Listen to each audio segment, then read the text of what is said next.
Dicen que es una maravilla de consultor electoral el siguiente. Eso quienes hayan trabajado con él. Alfredo Dávalos nació en México, publicista, comunicación política y maestría en ciencias sociales, presidente de la Asociación Latinoamericana de Consultores Políticos, ALACOP. Más de 22 años de experiencia en campañas políticas y de gobierno. Se desempeña como gerente general de Estrategos, Red Latinoamericana, director en Ecuador del programa de consultoría política y gestión de gobierno de la Universidad San Francisco de Quito y la Universidad Camilo José Cela de Madrid, además de director en Ecuador del Instituto de Comunicación Política ICP. Varios libros, entre ellos Estrategias de Comunicación para Jóvenes, Cómo diseñar campañas políticas exitosas y 30 claves para entender el poder. Yolanda Torres comienza la conversación con él a las 7:36. Muchísimas gracias, bienvenido, es un gusto tenerlo a usted como consultor político en nuestro programa. ¿Cómo definir al electorado ecuatoriano? Es diverso por temas regionales, ¿verdad? Y las grandes diferencias socioeconómicas y culturales. ¿Cómo puede un candidato llegar masivamente a su electorado?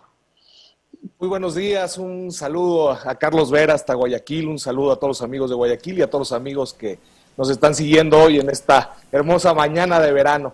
Sí, efectivamente, hoy estamos ya a unos meses del próximo proceso electoral y los candidatos tienen que entender que, como bien lo señalaba Yolanda, hoy el elector se compone, sobre todo si habláramos del tema redes, de varias tribus, en el caso jóvenes, se compone de varios segmentos. Creo que un punto de referencia es primero entender lo que pasó en el año 2019, donde tuvimos, como ustedes saben, elecciones seccionales, donde ya había un elector ecuatoriano cansado, harto, con hastío hacia la clase política tradicional, hacia los partidos políticos tradicionales. Y hoy creo que con el tema del COVID y con todos los escándalos de corrupción y cómo muchos actores políticos les han fallado a los ciudadanos, creo que eso se incrementará mucho más, ¿no? Tendremos unas elecciones con un elector con ganas de en algún momento castigar al actual gobierno, ¿no? Con un voto de castigo, pero creo que también hay un elector que no ha perdido la esperanza y hay otro segmento de elector donde efectivamente hoy tendría que votar de manera utilitaria, porque como bien señalaba Carlos, ante estos 18 binomios, ante la total dispersión, si no existe un voto utilitario, al final el candidato del presidente Correa sería el que tendría la mayor posibilidad de ya pasar prácticamente o ya está con un pie en segunda vuelta, ¿no? Creo que tenemos que entender que este elector contemporáneo, este votante contemporáneo es cambiante, este votante contemporáneo está totalmente vigilante a través de las poderosas herramientas como lo son el celular o el internet, ¿no? Vigilante de manera permanente de los ciudadanos y se ha vuelto muy crítico, ¿no? Insisto, y con todo esto que ha pasado en los últimos meses en Ecuador, realmente estará muy pendiente de aquellos candidatos y de aquellas propuestas que efectivamente terminen tocando sus fibras sensibles. Usted acaba de mencionar algo que es muy importante y es el quehacer político, este momento de la mayoría de candidatos puede influir o no en que entre el correísmo, ¿verdad?, a una segunda vuelta. Sin embargo, nadie toma en cuenta el trabajo que el propio correísmo hizo desde el primer día que ellos abandonaron el poder. Ha sido un trabajo, va a ser un trabajo de 4 años, ya cuando se den las elecciones, permanente, en provincias fuera de las grandes, fuera de Quito, Guayas y Azuay, digamos, de Chincha, Guayas de Azuay, en donde hay que reconocer que han sabido hacer lo que muchos hoy en día, a última hora, desconocidos, acaban de entrar en las primarias y pretenden llegar a algo sin darse cuenta que lo que hacen es dividir y dispersar al electorado. Perdón, una introducción tan grande, pero me parece que es importante tomar en cuenta el trabajo ya hecho por el correísmo, que otros no se han dado ese trabajo. Yo creo que no solo el trabajo, mi estimada Yolanda, yo creo que muchos dieron por muerto ya hace varios años a Rafael Correa. Yo vengo sosteniendo en varios medios de comunicación, distintos foros académicos, no solo aquí en Ecuador, sino a nivel internacional, que no andaba muerto, andaba de parranda. Me parece que es no tener no tener claro que el adversario... Andaba presente, discúlpeme, estaba presente.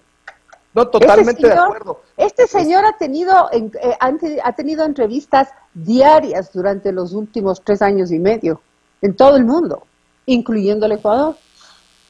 De acuerdo, y creo que al igual que el presidente Trump, Rafael Correa, el rato que emite un tuit, por ejemplo, recordemos la semana anterior cuando se emitió un tuit diciendo que él iba a ser candidato a vicepresidente, incluso salieron algunos videos, pues puso en jaque al Ecuador, o sea, pateó el tablero electoral, tanto a detractores como promotores, ¿no? Entonces, efectivamente, o sea, yo coincido con el tema que señalaba Yolanda, o sea, creo que tenemos que entender que es un actor que sigue manteniendo y marcando agenda, ¿no? Creo que su mejor estratega es el gobierno de Lenín Moreno. Cada vez que el gobierno de Lenín Moreno lo ataca, me parece que lo crecen más, o sea, y creo que en las actuales condiciones que estamos hablando de esta papeleta con 18 candidatos, esa dispersión termina por darle, insisto, prácticamente ya un pie en la segunda vuelta electoral. O sea, creo que hoy, lamentablemente para el Ecuador, no se pensó en un proyecto político de futuro, en un proyecto que uniera, y creo que lamentablemente todas esas intenciones o intereses personales y partidistas, o sea, quedaron por encima. Me parece que hubiera sido importantísimo haber generado una tendencia, ¿no? O tratar de generar un candidato de unidad, y hoy me parece que va a haber tal dispersión que al final tendremos una especie de voto utilitario. Me parece que al final el elector ecuatoriano tendrá que dirimir quién efectivamente podría vencer a Rafael Correa en una segunda vuelta, ¿no? Esto pasó ya, por ejemplo, en México, ¿no? Cuando ganó Vicente Fox en el año 2000, que si bien es cierto, era de una tendencia diferente, pero fue muy curioso, ¿no? Donde incluso terminó siendo un voto utilitario hacia Vicente Fox. Yo tenía incluso familiares que son y han militado toda su vida en la izquierda, terminaron votando por Fox, porque Fox era el único que podía derrotar al PRI. Y hoy me parece que ese escenario va a ser muy parecido a lo que pasará en Ecuador, en el sentido que el ciudadano y el elector ecuatoriano esperará a ver quién podría derrotar a Rafael Correa. Hay tanto que se puede hablar con usted realmente y probablemente vamos a tener más oportunidades, pero yo voy a ir a algo muy puntual, aunque tenía algunas preguntas. Quiero ir a algo muy puntual porque fue significativo de la forma como actuamos en política siempre a última hora, ¿no? ¿Cuán importante es que los candidatos a la presidencia, por ejemplo, hagan un due diligence, hagan una buena investigación de las personas con las que van a entrar como vicepresidentes, a quienes proponen como vicepresidentes? Se dio el fin de semana un caso curioso. Yacu Pérez propuso a la señora Marañón de Guayaquil, muy conocida, muy reconocida, muy respetada.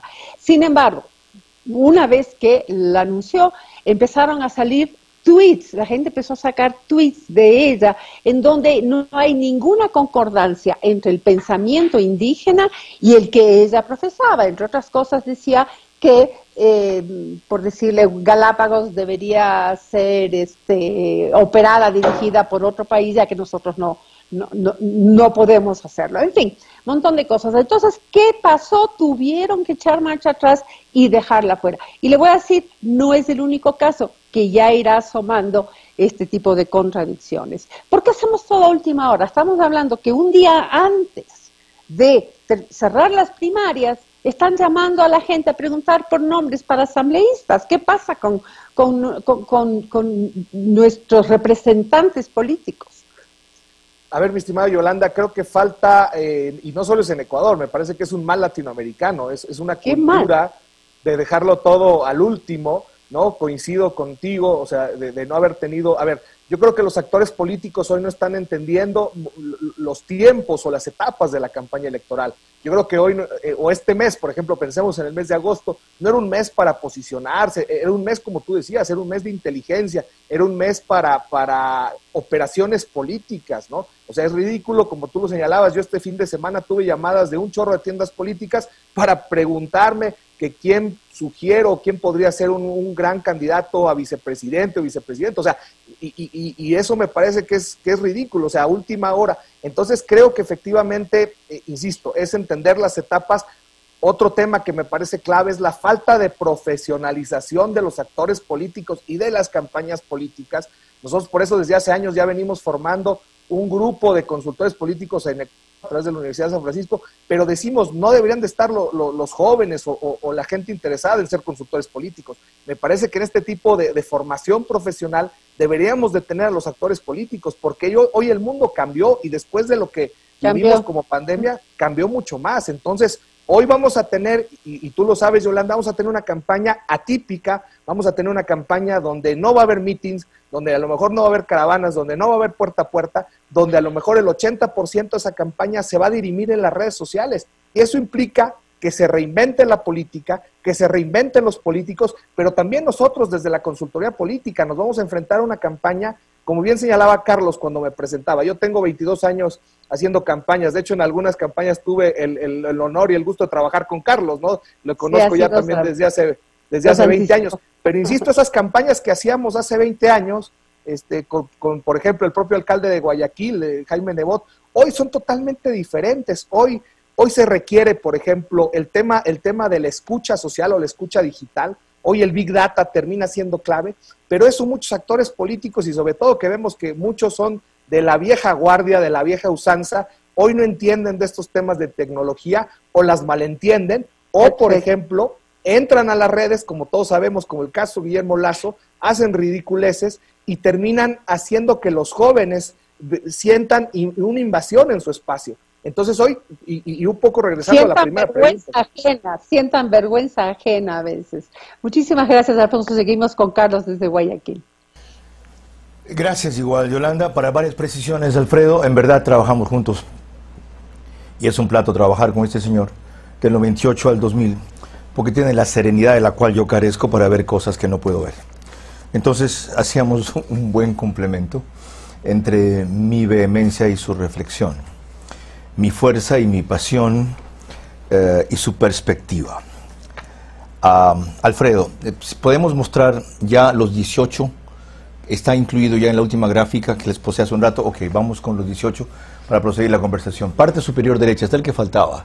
Ya, Juan Fernando Velasco, Ana María Pesantes son el binomio que faltaba. Y está por llenar el de Yacu Pérez, como ven en la mitad, Pachacuti, y al extremo derecho el de Pedro Freile. No recuerdo los nombres de los movimientos de cada uno. Uno es Amigo, creo que Amigo es el de Pedro Freile. Está también el tuit que puso Ruptura, porque candidato de Ruptura es, y por lo tanto del gobierno, como se los anticipé la semana pasada aquí en la lista de prioridades que estaban, es Juan Fernando Velasco con Ana María Pesantes. El movimiento se llama Construye, que antes era Ruptura, y las opciones que tenían eran en orden de prioridades, les dije, el ministro de Agricultura, Juan Sebastián Roldán, y luego figuraba Juan Fernando Velasco. Con él conversaremos el jueves. Alfredo, para volver contigo, buenos días y gracias nuevamente. El voto utilitario, hoy, si la elección fuera ahora, ¿a dónde iría, según tu conocimiento del elector ecuatoriano y el mood, del estado de ánimo en que está ahora? Carlos, nuevamente un gusto. A ver, yo creo que hoy quien podría captar ese voto utilitario sería Yacu Pérez, ¿no? Me parece que la tendencia de derecha y centro derecha va a lograr tal dispersión que si lo vemos estadísticamente y matemáticamente y con números va a ser muy complejo que logren efectivamente incidir. Lo otro, ¿cuánto le pesa a Yacu Pérez la patinada que acaba de tener, lo llamó un tropezón ayer, con Larisa Marangoni en Guayaquil? Sí, yo creo que fue un error estratégico, como bien lo señalaba Yolanda hace rato. Yo creo que fue un error estratégico. Me parece que tendrían hoy que recomponer, pensar rápidamente en volver a estructurar el tema del binomio, pero creo que, te digo, en esa lógica, sin antes de este tropezón del día de ayer, o de este chispoteada, como diría mi paisano el Chapulín Colorado, me parece que efectivamente hoy tendrán que recomponer eso, pero si vemos un poco cómo se ha venido perfilando, y me parece que es el que más ha entendido esta lógica del elector millennial, o sea, entendamos que hoy la campaña política en el Ecuador presenta un padrón electoral de 16 a 45 años que representa el 60% de los jóvenes. Ya vamos a eso. Espérate un ratito, dale suave, mete un brague, hermano. Perdón, que me dirige él así, dale suave. Si recompone el binomio con Marta Roldós, Yaku Pérez, ¿crece, se mantiene, baja? No, yo creo que tiene posibilidades de crecer. Me parece que creo que podrían, insisto, llegar a fortalecer la candidatura y efectivamente convertirse en la única opción de manera utilitaria que podría derrotar al correísmo en segunda vuelta. Lo otro, señalas con razón que el espectro del centro de la derecha está muy dividido. El de centro de la izquierda también, pues. Pachacutic se declara de izquierda. Yaku de izquierda. Democracia Sí de izquierda. AP, en donde si no me equivoco preside Jimena Peña, de izquierda. Compromiso Social, el partido de Correa, de izquierda. Ahora Construye, por Dios, son de izquierda, solo que son de otro tipo de izquierda que yo podría llamar democrática. La izquierda democrática hasta en su nombre tiene la izquierda. ¿Por qué hablan de que solo la derecha está dividida? Porque si te fijas, Carlos, a diferencia de los candidatos de centro derecha que tienen más posibilidades, si tú te fijas la tendencia de los candidatos, tanto social cristiano como en su momento Alvarito, que hoy se baja, oscilaban entre el 10-15%. Los otros candidatos que tú mencionas de la tendencia de izquierda, me parece que no van a llegar ni al 2%. O sea, realmente es donde te das cuenta que candidatos como Isidro Romero, la propia Cristina Reyes y Guillermo Lasso ocupan un espectro del mismo electorado, y este espectro del electorado no es una pequeña porción del pastel. Okay. O sea, me parece que se están quitando una tremenda rebanada. A tu juicio, ¿a dónde irían los votos de Álvaro Noboa si mantiene su desistimiento y los de Otto Sonnenholzner que ya no vuelven? ¿A dónde irían? A ver, tenemos que tener claro, y acuérdate que eso le pasó a Lasso en el 2017, los votos no son endosables, salvo el caso de... Yo ahí sí pondría esa excepción en el Ecuador, y como bien dice Ralph Murphy, en Ecuador todo puede pasar, pero salvo el caso de Correa, yo creo que ahí sí el candidato le está endosando un 20-25%, y en el otro caso habría que ver ese voto de Álvaro, pero yo creo que se va también a dispersar. Yo creo que un segmento se irá con Guillermo Lasso, otro segmento con Cristina Reyes y otro segmento con el propio Isidro Romero. Ahora sí, vamos a lo central. Tú señalas con acierto que el 60% de los electores están entre 16 y 35 años. Y en una reciente entrevista que le diste a Vicente Costales del Comercio, ¿así es? Sí, correcto. Así le dices al concluir una cosa fundamental. El votante necesita un mensaje que resuelva la economía de cocina, el no tener que comer o el desempleo. Es decir, que a tu juicio la prioridad es lo económico. Yo entiendo dentro de eso el no tener que comer y el desempleo, todo tiene que ver con lo mismo. Y después de lo económico, ¿qué? A ver, yo creo que todos sabemos hoy que incluso en varias encuestas aparece el tema de la corrupción, pero si tú lo ves, Carlos, o sea, la corrupción hoy no le está quitando el sueño a los ecuatorianos, porque la corrupción, si bien es cierto, nos indigna, o la corrupción efectivamente es un tema grave, pero la gente te hace esa reflexión. Al final todos son iguales, ¿no? Y si tú lo ves en las distintas encuestas, corrupción es igual a política, ¿no? O a partidos tradicionales. Me parece que ahí es clave entender que el candidato que logre ver la manera de plantear un proyecto de Ecuador a futuro, donde piense en un tema de reactivación económica, pero insisto, y como tú bien lo señalabas, desde la economía familiar, desde la economía de cocina, yo te lo cuento como anécdota, abrí una taquería en febrero, antes de la pandemia. Hoy yo estoy luchando, y te digo, no vivo de eso ventajosamente, pero hoy estoy luchando, y creo que como miles o millones de ecuatorianos, en no cerrar. Entonces tú sabes, hoy hay gente que no tiene trabajo, hoy hay gente que ha sido despedida del ámbito gubernamental, hoy hay gente que no puede pagar sus deudas, que les están atosigando el tema de los bancos. Entonces esas cosas sí le quitan el sueño. Alfredo, ¿y dónde dejamos el tema salud? No, totalmente de acuerdo, el tema salud es clave, ¿no? Yo ¿Dirías creo que es el segundo después de lo económico?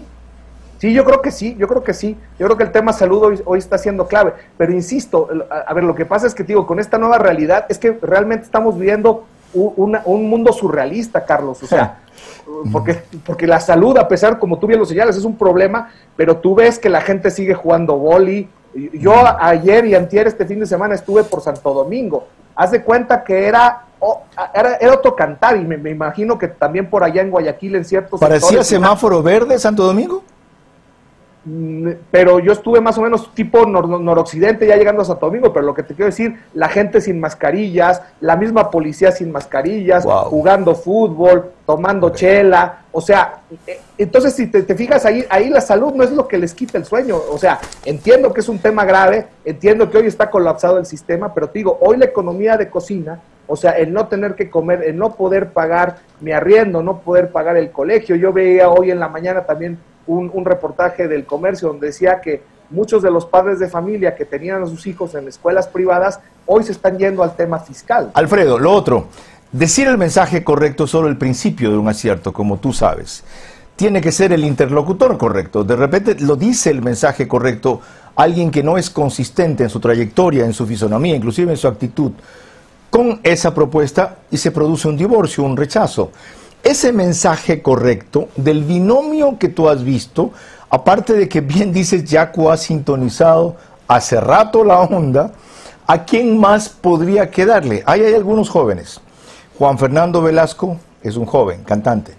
Esteban Quirola acaba de estar aquí, empresario de El Oro. Cristina Reyes, social cristiana, legisladora. De los jóvenes que identifico a priori, jóvenes entendiendo candidatos entre 35 y 45 para mí. ¿Qué otra condición debe reunir el que plantee el mensaje correcto?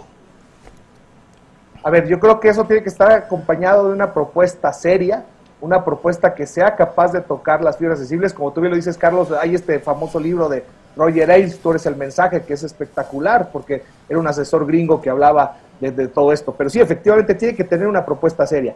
De los tres que me planteas, yo creo que Juan Fernando Velasco acarreará el muerto de lo que le puede pesar el gobierno de Lenin. Correcto. Esteban Quirola, si bien es cierto, fue una sorpresa cuando ganó la prefectura del Oro, me parece que podría ser una opción interesante, pero de entre los tres, yo veo que Cristina Reyes podría efectivamente encarar este mensaje de esperanza para muchos jóvenes. Ojo, si basa su campaña solo en temas de género, y te lo cuento porque yo también he cometido esos errores en campaña con algunas candidatas, si solo basamos el tema de género, lamentablemente, y lo digo con tristeza, Ecuador sigue siendo un país machista, y peor la costa, ¿no? O sea, nosotros como Asociación Latinoamericana de Consultores Políticos, y a lo mejor lo viste o te llegó, elevamos nuestra voz de protesta en días anteriores, el día jueves, diciendo que era ridículo que Ecuador no tuviera, porque en ese momento todavía no se sabía lo de Cristina Reyes, entonces decíamos que era increíble que Ecuador no tuviera, que era para nosotros un retroceso al medievo o a la época de la Inquisición. Entonces, efectivamente, ella como... habrá dos candidatas mujeres, una, como tú bien señalabas, Jimena Peña, de Alianza País Gobiernista, pero por otro lado me parece que ella podría encarar muchos de los proyectos y abanderar el tema de Alfredo, la próxima cuando vengas a Guayaquil, que se puede interactuar más fácil. Ahora, para que no termines de quebrar, ni te vayas con cualquier campaña, ¿dónde queda la taquería en Quito? Queda en Plaza Pomaski, están totalmente invitados, ¿no? Espérate un ratito, Plaza Pomaski. Es que tú sabes, yo siempre he vivido... ¿En la vía de la mitad del mundo? Por la mitad del mundo. Es que tú sabes... ¿En cuál hemisferio está? ¿En el sur o en el norte? No, en el norte, cerca de la mitad del mundo. ¿Dónde diablos te vas a meter tú también, pues? Si casi no va gente ya allí. Sí, no, pero a ver, tenemos... Como tú sabes, yo vivo en el norte de Quito, vivo cerca yo sé que te va a doler esto, del mejor club del mundo, la Liga Deportiva Universitaria. Entonces, estamos muy cerca de la liga, ¿no? Yo vivo en esta siempre digo. Alfredo, qué gusto verte a los tiempos, qué refrescante tus criterios, qué interesante tu experiencia. Ok, iré a la taquería. Si haces tacos también como campaña, estás salvado. Gracias, Carlos, un abrazo, un gusto saludarte hasta Guayaquil. 8 de la mañana, ok.